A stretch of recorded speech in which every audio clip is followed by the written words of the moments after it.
Да, се враќаме во студиото и почнуваме со дебатниот дел, како што најавивме политичкиот аналитичар Милан Стефановски. Господине Стефановски, добро дојдовте во студио 10.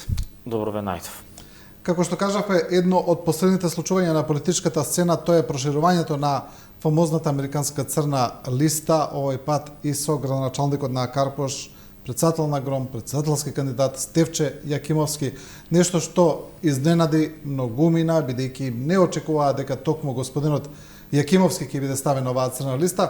Потоа тој поднесе и кривична пријава против непознат сторител, вели за тоа што му е направено нему, вели дека тоа органите треба да истражат, тоа е неговиот став во однос, но сепак овој потек на американската администрација отвара многу прашања за аспектите на овој настан.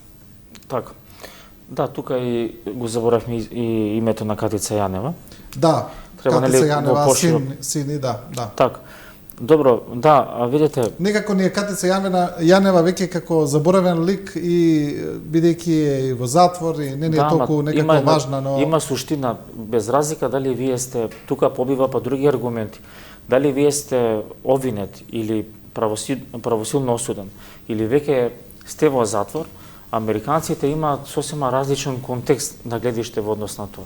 Дури и да бидете ослободен, нели, ние имаме и непопуларни законски решенија во однос на кривичен законник, перцепција на неказнивост, дури и да сте вие во затвор, тоа што американците ќе ве стават на црната листа, има сосема друга конотација и символика. Да, вие може да бидете во затвор, може да излезете за скоро или не, но вие ќе имате таква црна дамка заради тоа што Катица Јанева сама по себе како име и презиме не значи ништо во Америка, но символот, односно институцијата која водеше, беше уништена или деградирана од неа или незиниот тим, а токму американците беа најголеми покровители. И во таа смисла кредибилноста на американската администрација токму во тоа. Дури да сте во затвор, вие ќе завршите на црната листа и ви имате понатака проблеми со таа црна листа. Без разлика дали вие сте во затвор или не. Кредибилноста по тоа што вие сте во затвор не значи дека вие ке американците сте завршили работата. Понатака вие ќе имате проблеми, нели, во апропо таа листа, во однос на... Добро, и сепак американската црна листа и двете, и она на Министерство за финансии, и она на Стейт департментот, се сепак на некој начин црни листи кои влијаат врз американската национална стратегија. Значи, тоа се луѓе кои им пречат на нив, всушност, на некој начин. Да, и затоа е сензибилноста кај нас и перцепција. Без разлика дали се во затвор или не се во затвор. Токму тоа сакав да кажам. Значи, ние немаме кредибилитет како општество да збориме за корупција, коруптивност, тоа што имаме различно гледиште на тоа. Американската црна листа зачестена во овие 7 години не е порака до индивидуите. Порака е до системот, до владата. Ако вие имате од американскиот амбасадор реченица дека станува збор за појава, као корупција, као дефиниција, која има размери на малигност, на канцер кој го уништува општеството, а вие тоа општество сакате да го интегрирате со вашиот стратешки партнер, а сте го интегрирале делумно со тоа што е членка на НАТО, они се чуваат, односно превенираат, затоа што нивните интереси може да бидат загрозени. Затоа што видите, корупцијата е појава која има далеко отсежни последици по општеството. Токму коруптивните општества се најпорозни за влијание на странски прокси играчи во надворешна политика, во геополитика. Значи, тоа има повеќе димензии. Не е црната листа името и презимето на Стефче, Катица или некој трет. Пораката е до системот, до владата. Во овој случај на СДСМ. Зошто СДСМ? Затоа што таа ги има по луѓето на власт, правосудниот систем, обвинителството. СДСМ е најодговорниот зашто СЈО се распадна или затоа што црните листи се сега зачестени. Емотивноста и перцепцијата кај нас и кај граѓаните е затоа што ние не веруваме во органите. Да, Стефче Јакимовски кажал, јас ќе поднесам обвинение до непознат сторител и органите да истражат. А кои органи да истражат? Во тие што во сите анкети довербата е 1% или затоа што и странците не веруваат на тие истражни органи? Истите органи поради кое тој е и ставен на црна листа. Апсолутно, да. Тоа е парадокс, нели, тоа е хипокризија која праќа една многу суштинска порака. Корупцијата кај нас е главен проблем. И тоа е и во сите анкети каде што нели релевантни се мери разочараноста на населението. Тоа е основата каде што населението се иселува и тоа е основата каде што нас странските партнери, во конкретно случај најголемиот стратешки партнер САД, ја анализираат нашата подготвеност, односно неподготвеност да имаме систем кој ќе гарантира правда. Правда и борба против корупција е систем кој после преминира се. Токму заради тие влијанија или исто и тоа парадокс Европски фронт. Вие имате пораки дека имате страшна корупција и ние очекуваме да има антикорупцијски фронт. Тие пиар стратезија сгрешија стратегијата. Европски фронт сите се за Европа, ама како да влеземе во Европа? И со што да влеземе? И со кои политики? Кога ние видевме суштинска дебата дали јавниот обвинител треба да биде стикан со одредени политичари од својот кампус, дали има суштинска реформа дека јавниот обвинител можеби треба да биде избран на предлог на опозицијата со 2/3, директорот на АНБ, директорот на ОТА, правно-обвинителските институции. Кога има широк опсег и консензус на политичарите, да, ние, добро, сега има, можеби, системот легитимитет, црните листи можеби ќе не допрат повеќе или помалку. Да, добро, во однос на тоа, еве да се вратиме на Јакимовски, сепак овие црни листи имаат силни политички пораки, а тие, токму оваа е ставена во предизборие, значи кога и Јакимовски сега и председателски кандидат. Кој е пораката тука? Зошто мислите дека токму сега и зошто токму Јакимовски? Да, добро, ако не ги анализираме имињата и презимањата, што е во ред, нели? Ние генерално не ги знаеме тие докази што ги имаат американците, може да дискутираме за тајмингот.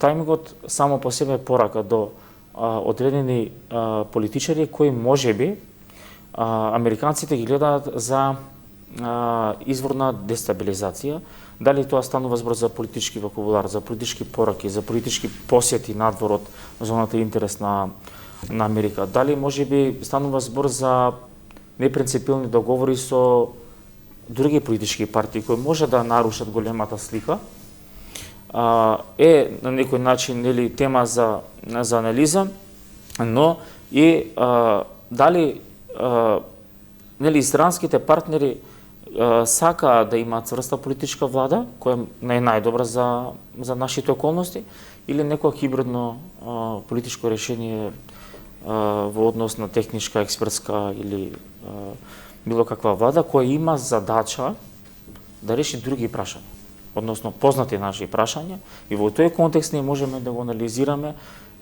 и пораките кои американците сакаат преку овие црни листи да завршат, но не на помалите политички партии нивното влијание, туку на поголемиот политички кампус и преговорите кои можеби биле во позадина или планирале да ги остварат. Ке продолжи, што мислите сега ова, бидејќи како што вие и самиот велите, тајмингот е интересен сега, ќе продолжи ли ставањето на црна листа? Што мислите на македонски политичари, особено сега за време на предизборието? Според американскиот амбасадор и според официјалните изјави на Стейт Департментот ќе продолжи, да. Но знаете како? Можеби суштински треба да анализираме зошто се зачестија црните листи токму во Македонија. Што е она што американците го гледат, а ние не го гледаме како општество? Што е тоа што американците гледаат опасност, а ние не гледаме? И што е она што они го работат, а ние не го работиме? Проблемот е кај нас.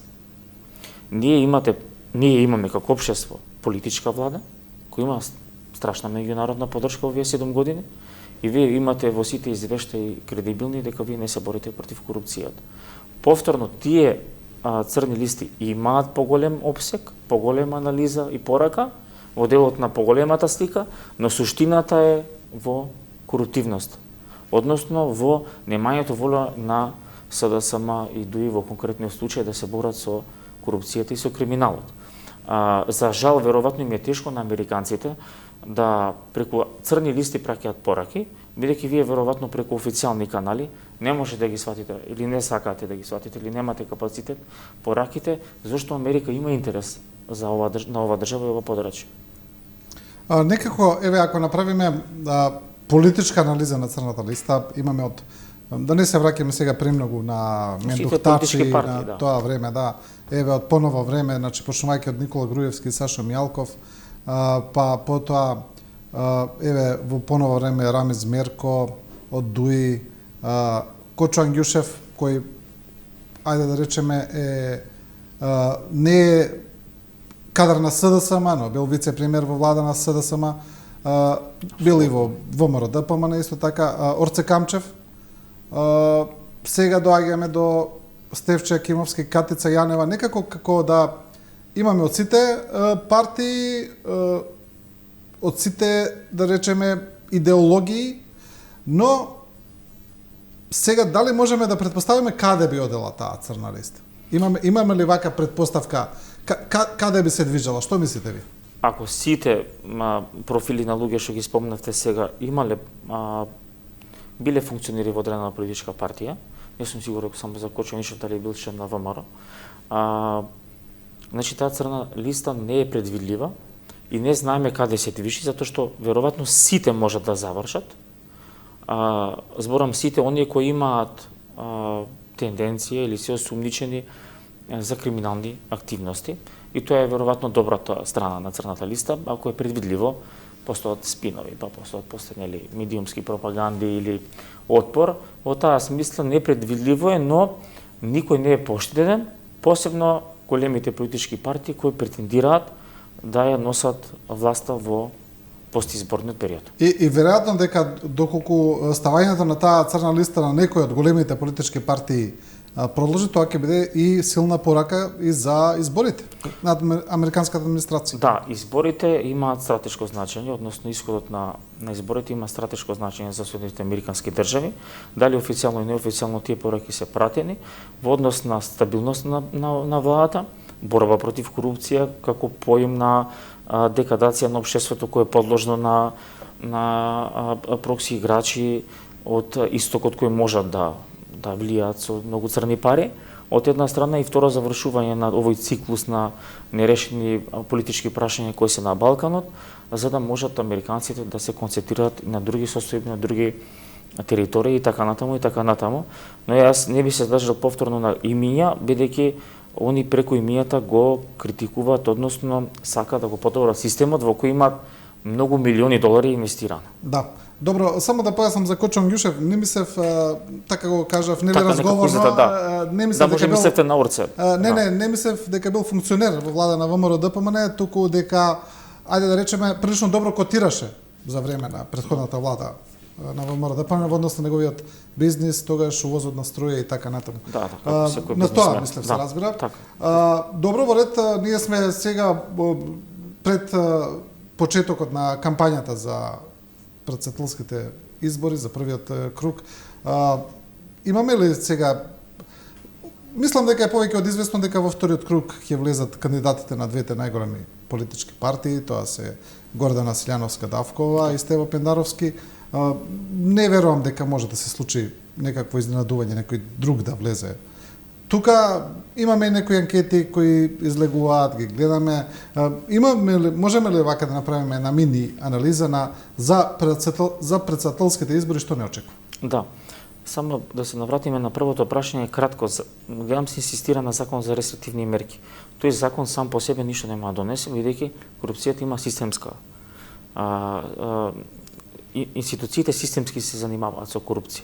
Не е тој само закон каде што вие имате ограничување на тие профили на црна листа, туку борбата на корупцијата, казнивоста, ефективноста го водат сосема други институции. Така да гледаме нели овој закон за рестриктивни и така натаму, сам по себе нема да ја реши, претпоставам најголемото зло на денешницата, односно во Македонија како корупција. Да, видете, резултатот е се поочигледен и се поочекуван во однос на вториот круг, но и резултатот во вториот круг како заврши. било која анкета да гледаме кој доаѓа од кампусот и на ВМРО ДПМН и на СДСМ говори за убедлива победа на кандидатот на ВМРО ДПМН. И се можеме да анализираме доколку сакате зошто ВМРО ДПМН има предност, дури можеби со кандидат кој не доаѓа од тврдиот политички кампус на ВМРО ДПМН како политички профил на човек. Па прво не е член на ВМРО Да. ДПМН, да. Ето, така и Стево Пендаровски не е член, Да. иако он предолго калкулираше во однос на дефинирањето на кандидат за председател и во однос што правеше некои можеби бледи обиди да се тргне од СДСМ кога СДСМ беше компромитиран од сите тие политики со ДУИ и несигурноста во себе да настапи без разлика на се, односно да се наметне и на некој начин оној закон кој го доведе во конфликт со ДУИ, додека кај кандидатот на ВМРО ДПМН можеме да видиме за разлика од прошлите избори многу појасно дефинирани политики во однос на надворешната политика, на внатрешната политика, во однос на председателските механизми кои ги има, нели, според уставот председателот, кој Стево Пендаровски никогаш не ги искористи. Имаше многу легитимни прашања, председателот има право според уставот да поднесе закон. Зашто не поднесе било кој каков закон, нели, во смисла на подобрување на нештата. Премногу беше бледа и во надворешната политика на потенцијал. Ова е, нели, втора рунда од претходниот избор на председател, така да според мој мислење председателот на кандидатот на ВМРО ДПМН ќе победи, затоа што првенствено е преслаб кандидат, затоа што не се покажа во овие 4 до 5 години. На крајот од денот луѓето ќе гласат и против СДСМ и ќе гласат и за ВМРО ДПМН без разлика дали Силјана Давкова, односно Гордана Давкова доаѓа од тој кампус. Да, во однос на анкетите евидентно е дека ВМРО ДПМН води прилично, ајде да речеме, континуирано пред СДСМ. Во сите анкети тоа се покажува. И се зголемува таа тенденција, Да. тоа е приметливо. Да, но во однос на председателските избори, ајде да ве прашам, сме имале до сега историја каде што во првиот круг едниот кандидат убедливо водел, Тито Петковски, значи версус Борис Рајковски. со 150.000 гласа, па во вториот победил вториот, но рече се сите председателски избори имаме отприлика не толку таква разлика, но отприлика слична тенденција, каде што може да води едниот кандидат да победи другиот. Тоа е интересно. Не во сите, но во некои. И сега знаеме дека во вториот круг одредуваат најмногу албанските гласови. По тоа кои некои велат дека повеќе се наклонете кон Стево Пендаровски, ќе видиме дали е така. Мислите ли дека овој пат може да има некаква таква тенденција? Разликата од тој период кога кандидати беа Тито Петковски и покојниот Борис Рајковски сега е премногу различен, драстични се околностите. Во албанскиот политички калпус се десипрезира моќта, дуи можеби е моќен, но ќе видиме како и доколку, затоа што веќе има политичко окрупнување на опозицијата. Второ, во однос на испораката на пазарот, на политичкиот пазар, радикалните барања кои бараат ветувања за председател во собрание или бараат исполнување на рокови во однос на уставни измени или бришење на неколку проценти, ќе обременат или ќе комплицираат политичката слика меѓу првиот и вториот круг, односно помеѓу првиот и вториот круг ќе има непринципилни коалиции. Но има една многу важна маргина и важен процент на сите анкети е тоа што на луѓето најверојатно им е преку глава од политички калкулации и пазарења, бараат суштина, бараат ефективност, бараат правда и на некој начин бараат подобар живот. Големи се шансите да се избегнат, бидејќи се политичките партии се сите во своите ровови и појасно гледаат проблематиката, односно проблемите на општеството и на народот. Ќе биде отежнувачка околност кога ќе се сочите со теја реалност, вие да влезете во пазарење колку албанци ќе го поддржат Стево Пендаровски, кој они го поддржаа и во првиот, односно првата рунда на минатите избори, па не добија некаква сатисфакција во смисла на или нивната положба не е подобрена. Нивната како граѓани, како народ не е подобрена со тоа што го поддржиле Стево Пендаровски. Не добиле ништо. Напротив, во Дуи он нели имаше конфронтација водено со закон за игри на среќа.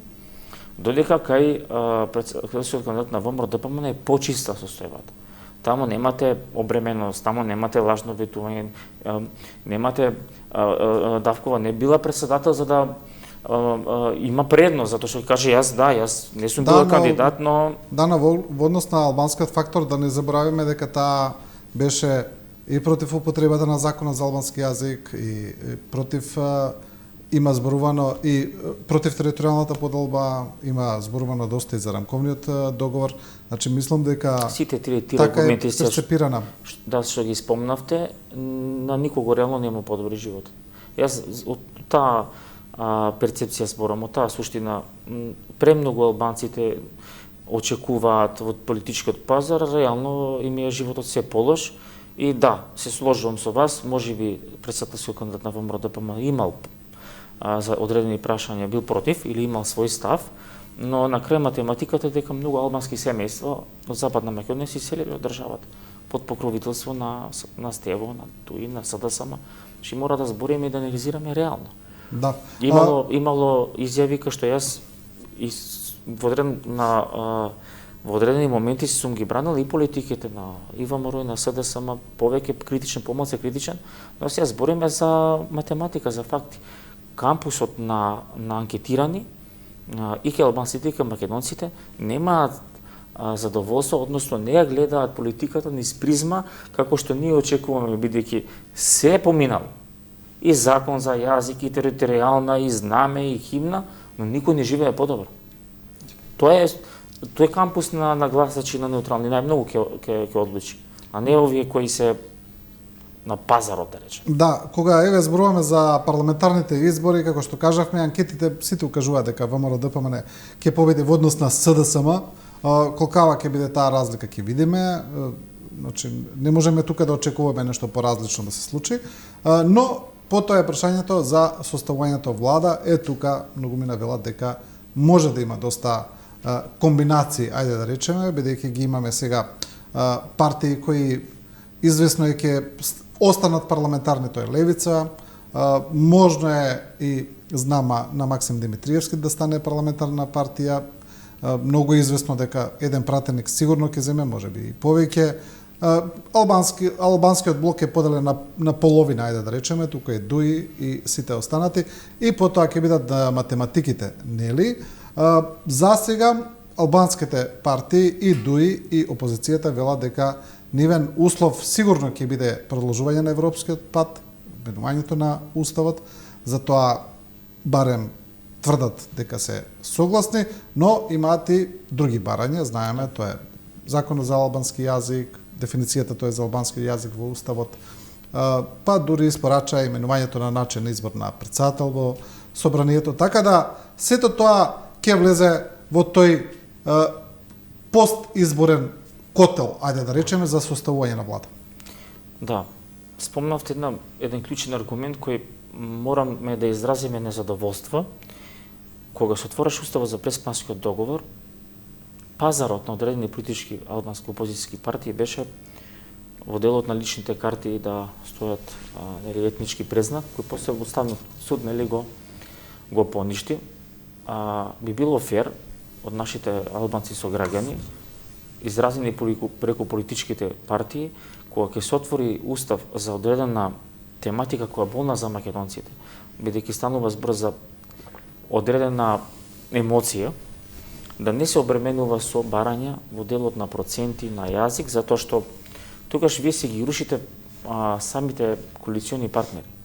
Те Дуи го уништи СДСМ со тоа што сакаше да го врати рейтингот од приматот на СДСМ кај албанските гласачи, а визави опозицијата.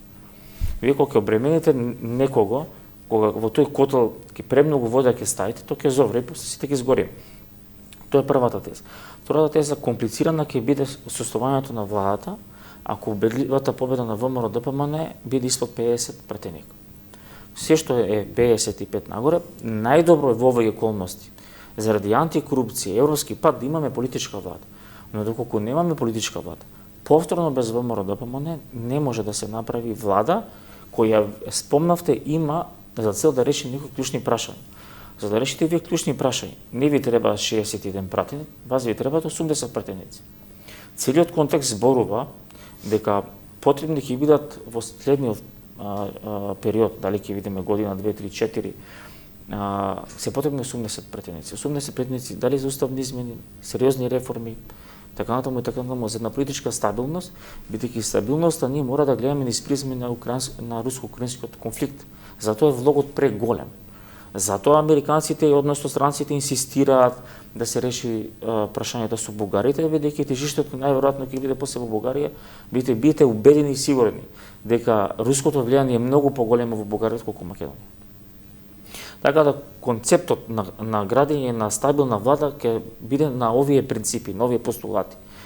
Ќе се проба со стабилна политичка влада која ќе мора да испорача резултати и во надворешната политика и на домашно поле, а ако нема цврсто мнозинство или непринципиелни пазарења, тогаш веројатно ќе има некако вид на поширока влада, контрационална, техничка експреска, ние не елудираме, но ќе има исто така цел. За воля на вистината не сме кадарни да владееме со многу политички структури во една влада. Немаме капацитет, немаме политички мајндсет за државата. Па добро, гледаме дека и поголеми држави од нас како соседна Бугарија, спомнавте дека не може да издействува со таков еден модел, имаат Германија можеше сега. Пета година нестабилна политичка состојба. Па ете, добро, ние сме веројатно блиски со бугарскиот менталитет и тоа треба да научиме да не бидеме. Бугарија не треба никош да биде репер за политичките движења во Македонија, зашто не биде Германија. Да. Нели, социјалистите со демохристијаните. Кога зборуваме за промената на уставот и дека тоа е главниот интерес на меѓународната заедница или на Западот, ајде да речеме на Европската унија и на Соединетите американски држави, и доколку таа идна влада биде составена од ВМРО ДПМН, што е нели најизвестно да речеме, како тогаш ВМРО ДПМН ќе премине преку својот тврд став против менување на уставот или реториката која употребуваат нема промена под бугарски диктат и така натаму? Промената на политичкиот став.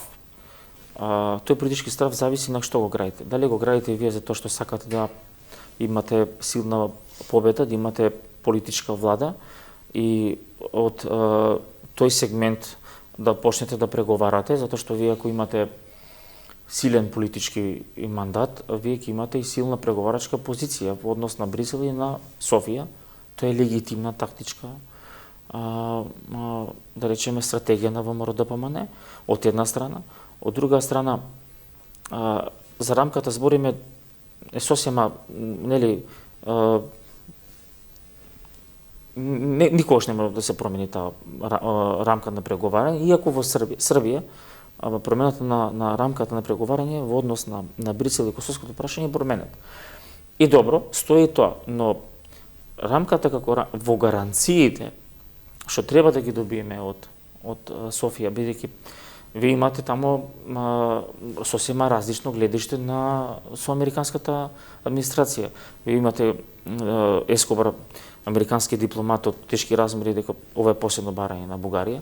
Вие другиот ден во Бугарија викате тоа не е точно, ова е првото барање.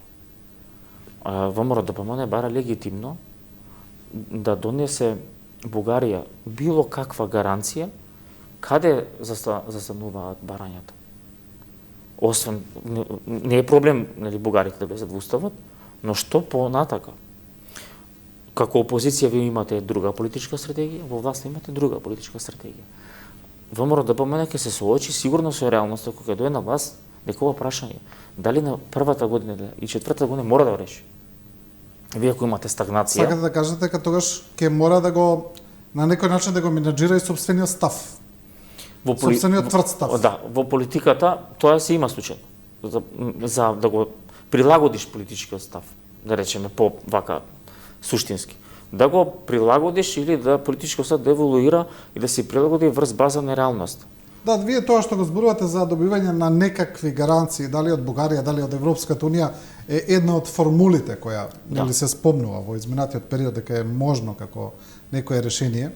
Во однос на да продолжиме во однос на таа предизборна и постизборна слика и влијание и интересите на меѓународната заедница, ако зборуваме за почнување на европскиот пат, за нашето влегување во тие колективни западни системи, тоа е пред се знаеме поради запирање на било кои трети влијанија тука врз земјава и врз регионот. Сега во контекст на војната се разбира дека тоа е руското влијание најмногу поради Украина.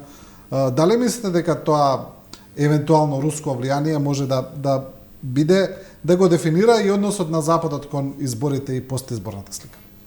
Знаете како сеат. Тоа руското влијание или на парадигмата на Дуи за Запад и за Русија е изјаловена форма.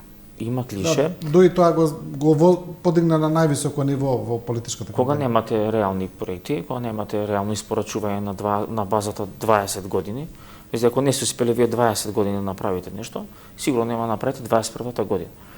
Или сега само со 7 години на власт. Американскиот амбасадор и генералниот секретар на НАТО каже дека руското влијание на Балканот, конкретно во Македонија, е минимизирано, односно не е на ниво каде што може да ги загрози и нас и нив. Ако можеме некој нас да не загрози, можеме од самите себе да се загрозиме. Токму за овие работи што ги дискутирав. Дали ќе имаме чиста цел кон недовршената политика? Дали ние ќе се справиме со криминалот и корупцијата?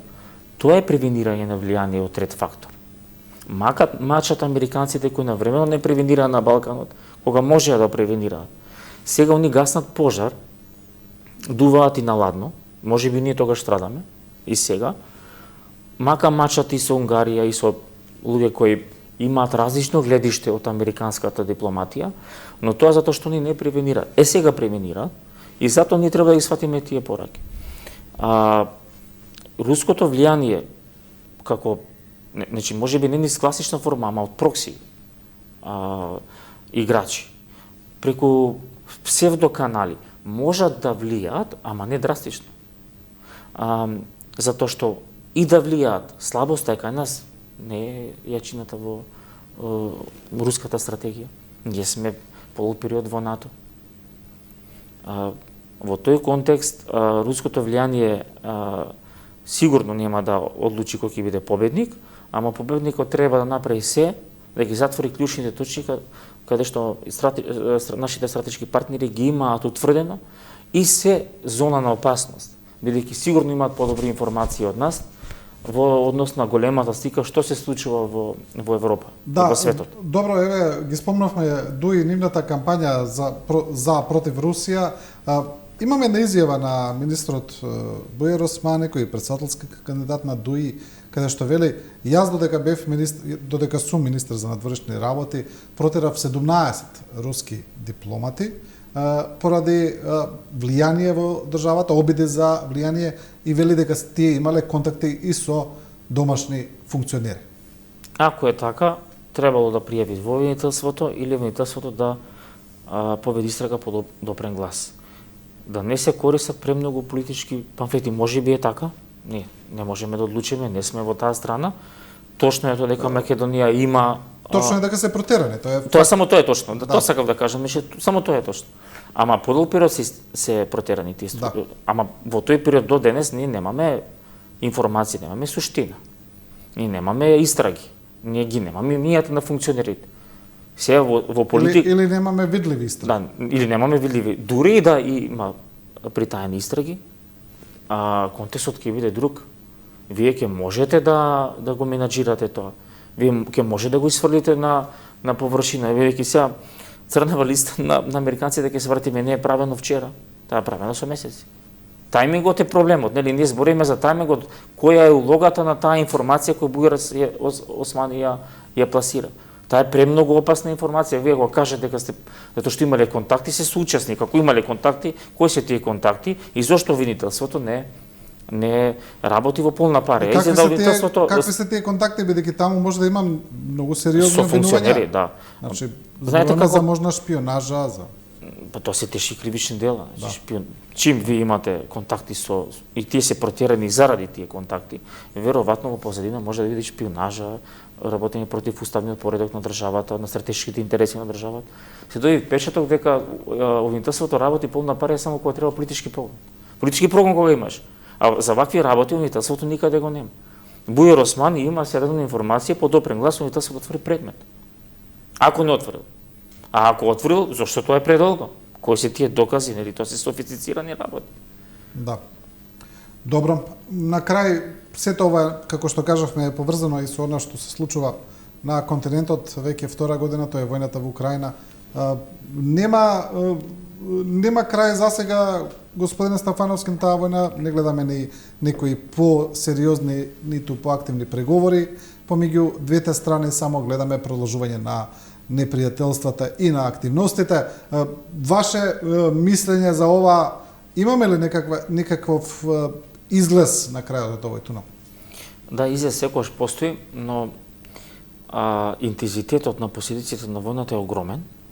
Не е очекуван, не зборам во бројот на колосални жртви на оружјена инфраструктура, туку последиците која војната ја направи врз политичкиот систем и во Европа и во Соединетите американски држави.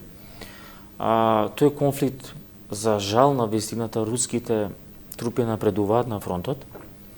Тоа говори многу и од војни и геополитички аспект, затоа што од преземањето на власта, на демократската власт во Украина, до почетокот на конфликтот во тие 6-7 години, се вооружувани и украинските сили и руските вооружени сили, но промакнува еден дел, а тоа е прилагодувањето на НАТО кон Русија, а не Русија кон НАТО, бидејќи во оној момент кога НАТО практично во својата стратегија почна размислува за smart defense, значи за паметна одбрана, за паметно војување, паметна армија во смисла на нетрошење на огромни финансиски ресурси, да прави модуларни армии кои ќе одговорат на новите хибридни закани, се случи класична војна од типот на Втора светска војна, каде што во моментов само Русија има предност, бидејќи нивните вооружени сили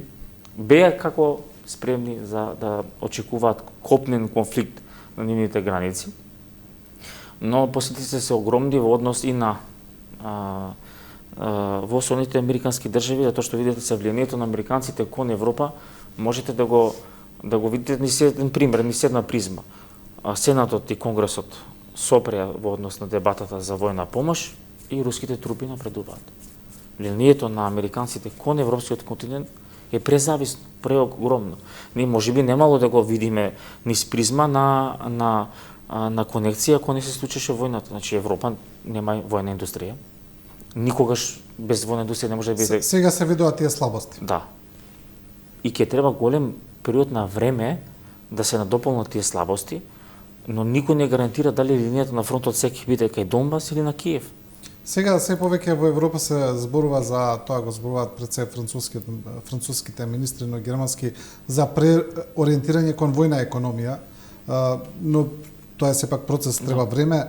Во поглед на ова, имаше една информација на германски Билд објавена пред неколку месеци, мислам дека и тогаш ја коментиравме, но како да полека се остварува, дека Западот полека ќе се обиде да ја примори Украина да преговара со тоа што ќе ги скрати испораките на оружје, а знаеме дека тоа знае да се направи да биде неприметливо како ова, дека е блокирано во Сенатот поради внатрешно политички причини на Америка, не е поврзано со Украина, но сепак на теренот тоа се гледа. Да. И дали можеби гледате дека ова е такво некој сценарио каде што полека се приморува Зеленски да седне на преговарачка маса? Сигурно на крајот ќе заврши со оваа теза.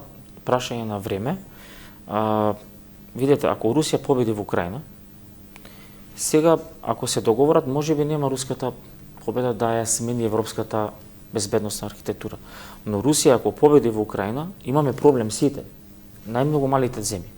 Затоа што тогаш ќе почнат да се минуваат сите процеси, сите доктрини на Европа и прашањето дали после Европа ќе биде систем кој гарантира безбедност. а ние сме веќе дел од тој систем. И Русија ако победи во Украина и почне да ги испорачува условите, нема да мисли дека ќе станува збор само за територијата. Ќе станува збор за ресет на целиот глобален безбедносна и европска архитектура. Првен глобалната е европската. Доколку, например, заврши војната некаде со овие, да речеме, линии на раздвојување од прилика помалку или повеќе, нели? Тоа ќе биде дека Русија добива само плюс еден доле приморски дел приобален каде што се врзува Крим. Крим се поврзува со Русија, да речеме, по тој дел и тоа е тоа. Но од друга страна имаме па проширување на НАТО со две нови членки. Вин-вин позиција. Да. Ако затоа викам побрзо би било подобро во односи на европскиот фактор, бидејќи видите, вие имате исцрпување на економиите заради војната во Украина, со исцрпување на економиите вие имате цврсни десни движења кои имаат сериозна политичка платформа. Кои растат. Кои растат. Германија, Франција, во Америка. Тоа е данокот на војната, да не се лажеме. Значи, и во таа смисла ни гледаат дека редефинирањето на Европа можеби ќе се случи побрзо ако војната не застане. Или многу поспоро или воопшто ако војната застане. Но има и една друга анализа на една од западните новинарски агенции, тоа за можни етнички, меѓуетнички судири на Западниот Балкан. Да.